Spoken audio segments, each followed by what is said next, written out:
যারা নতুন application file হবে H1B ভিসার জন্য, তো প্রত্যেক অ্যাপ্লিকেশনের জন্য 100,000 করে চার্জ করবে বলেছে। তো অবভিয়াসলি আইটি কোম্পানিগুলো যারা H1B ভিসা অ্যাপ্লিকেশন ফাইল করে ফরেন ওয়ার্কার্সদের জন্য, তো তাদের এটা এফেক্ট করবে, অবভিয়াসলি এটা একটু এফেক্ট করবে।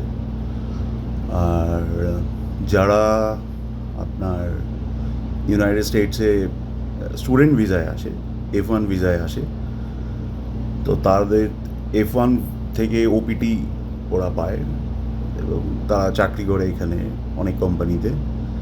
এবার অনেক ক্ষেত্রেই সেই কোম্পানিগুলো ওই ক্যান্ডিডেটের জন্য আপনার H1B ফাইল করে, তো তাদের ক্ষেত্রেও আপনার 100,000 করে পার অ্যাপ্লিকেশন চলে যাবে অ্যানুয়ালি।